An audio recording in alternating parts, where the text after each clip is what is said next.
नमस्कार दोस्तों। आपको इस वीडियो में एक अलग राज्य बनने की मांग हो रही है, उस राज्य के बारे में बताएंगे। ये बिहार से खबर है और बिहार में मिथिला राज्य अलग बनाने की मांग हो रही है। अक्सर कई बार ये मांग हो चुकी है, ऐसा नहीं है कि पहली बार ऐसा मांग हो रहा है। लेकिन आपको ये चीज नहीं पता होगा कि कब कब इसकी मांग की गई और क्यों ये मांग की जा रही है। बिहार की जो पूरी कहानी आप समझिए तो बिहार के जो पूर्व मुख्यमंत्री रहीं राबड़ी देवी, उन्होंने मैथिली भाषियों के लिए अलग राज्य की मांग कर दी है।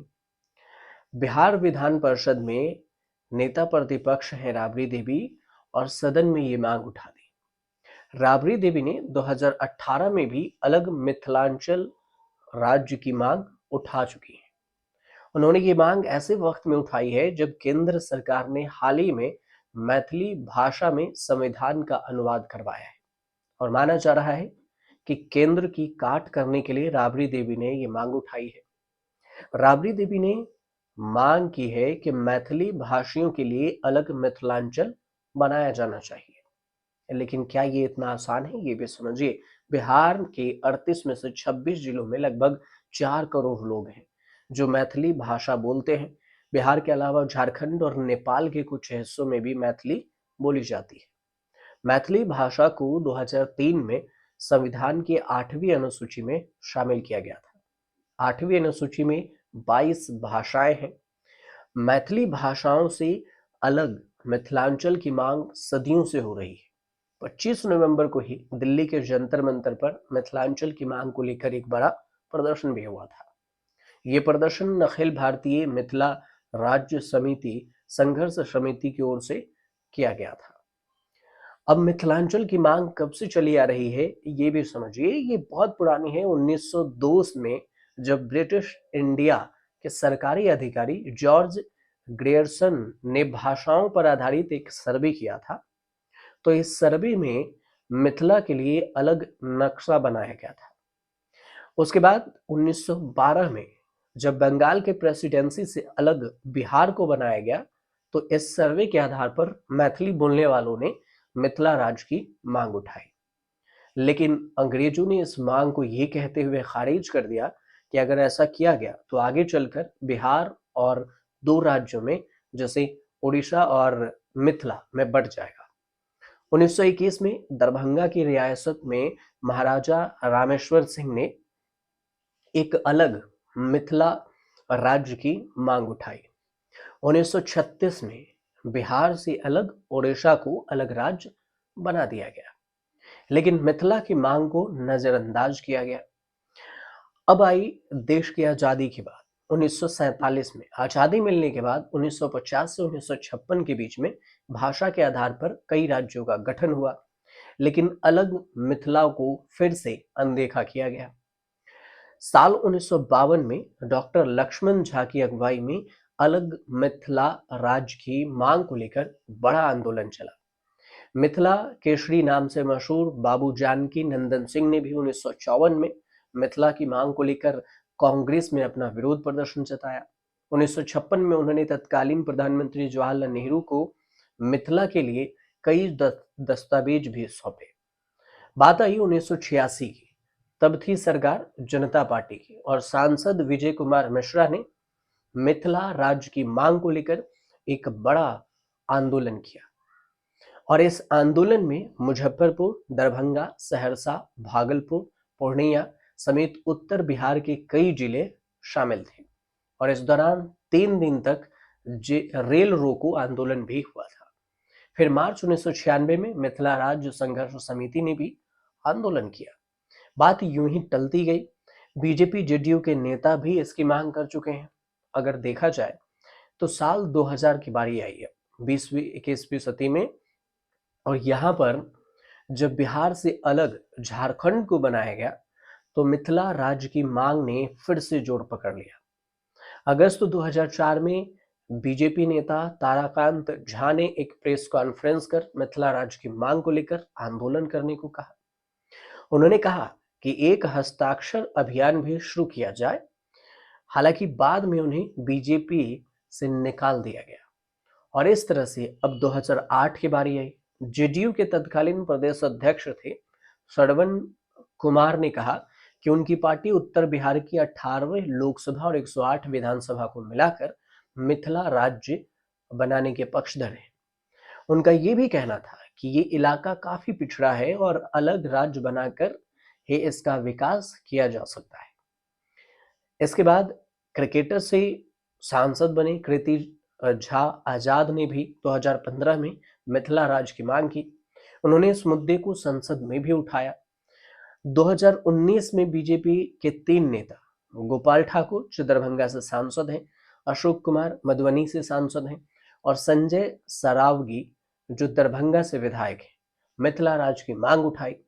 उन्होंने चेतावनी दी कि सरकार से भीख में मांगने के बजाय हिंसा के जरिए मिथिला बनाया जाएगा। अब सवाल ये उठा कि आखिर ये मिथिलांचल है क्या? मिथिलांचल में बिहार और झारखंड के बड़े हिस्से और नेपाल के कुछ जिले शामिल हैं। यहाँ की मूल भाषा मैथिली है और इसे बोलने वालों को मैथिल कहा जाता है। मिथिलांचल के पूर्व में महानंदा नदी है, दक्षिण में गंगा है, पश्चिम में गंडकी है और उसके अलावा उत्तर में हिमाचल की तलहटी है। और आज के समय में अगर देखा जाए तो मिथिलांचल में बिहार के 38 में से 20 जिले शामिल हैं, जिसमें दरभंगा, मधुबनी, सहरसा, मधेपुरा, सुपौल, बेगूसराय, कटिहार, अररिया, समस्तीपुर, मुजफ्फरपुर और पूर्णिया समेत कई जिले शामिल हैं मिथिलांचल में। अब क्या अलग राज्य बन सकता है मिथिलांचल? सबसे बड़ा सवाल यही है। किसी भी क्षेत्र को राज्य या केंद्र शासित प्रदेश बनाने के लिए अधिकार सिर्फ केंद्र सरकार के पास है। संविधान का अनुच्छेद 3 कहता है केंद्र सरकार को राज्य के गठन का अधिकार दे रहा है। केंद्र सरकार किसी भी राज्य का क्षेत्र घटा या बढ़ा सकती है और उसका नाम भी बदल सकती है। जब किसी क्षेत्र को अलग राज्य बनाया जाता है तो सबसे पहले वहां की विधानसभा में इसे लेकर प्रस्ताव पास होना जरूरी है और इस प्रस्ताव को राष्ट्रपति के पास भेजा जाता है और इसके बाद ही केंद्र सरकार इस पर कदम उठा सकती है।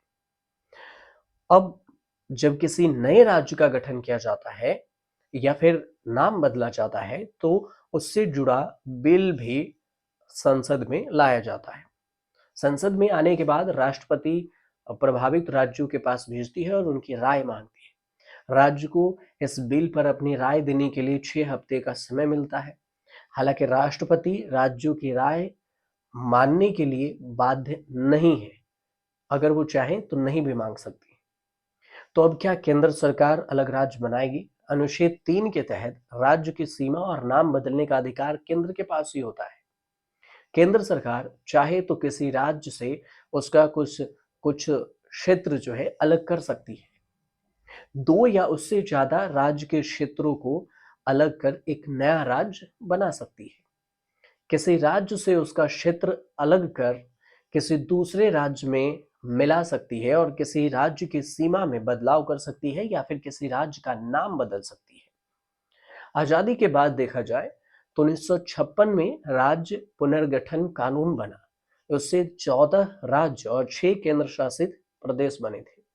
मौजूदा समय में ये बढ़ते बढ़ते 28 राज्य हो गए। 28 राज्य अभी है और 8 केंद्र शासित प्रदेश है। आजादी से अब तक 5 राज्य जैसे कर्नाटक जो कि पहले मैसूर था, तमिलनाडु पहले मद्रास था, उत्तराखंड पहले उत्तरांचल था, ओडिशा जो पहले उड़िया था, उड़ीसा उड़ीसा था और फिर पुडुचेरी जो पहले पांडिचेरी के नाम से था और इस नाम को बदला जा चुका है। जबकि 4 केंद्र शासित प्रदेश को अगर देखिए तो हिमाचल प्रदेश, मिजोरम, अरुणाचल प्रदेश, गोवा को राज्य बनाया गया। आखिरी बार जम्मू कश्मीर को जम्मू कश्मीर और लद्दाख में बांटकर 2 अलग अलग केंद्र शासित प्रदेश बनाया गया था। तो कुल मिलाकर अगर देखें तो राज्य सरकार भले ही राज्य में विरोध प्रदर्शन हो रहा हो, लेकिन चाहे तो राज्य सरकार कुछ भी नहीं कर पाएगी क्योंकि राज्य सरकार सपोर्ट कर सकती है, बातों को आगे बढ़ा सकती है, लेकिन फाइनल जो है ये प्रस्ताव और फैसला केंद्र सरकार को ही लेना है। हालांकि बिहार में अभी केंद्र सरकार राज्य सरकार की मिली-जुली सरकारें हैं, जेडीयू और बीजेपी। बिहार में जेडीयू गठबंधन की सरकार है और केंद्र में भी बीजेपी की सरकार है। हालांकि राज्य बनना इस बात पर भी निर्भर करेगा कि दोनों के बीच में कितनी सहमति है। फिलहाल आपको मिथिलांचल के बारे में पूरी जानकारी दी और एक अलग राज्य बनाने की जो बात हो रही थी वो कैसे बनती है इसके बारे में भी हमने इस वीडियो में समझाने की कोशिश की। अगर आपको अच्छी लगी वीडियो तो चैनल को सब्सक्राइब कीजिए, शेयर कीजिए और फिर कमेंट भी कीजिएगा। ज़्यादा से ज़्यादा लोगों तक पहुँचाइए ताकि ये जानकारी भी पहुँचे और उन तक इस परफेक्ट जानकारी के साथ ये बात भी समझ में आए कि राज्य कब बन सकता है और किसकी परमिशन से बन सकता है।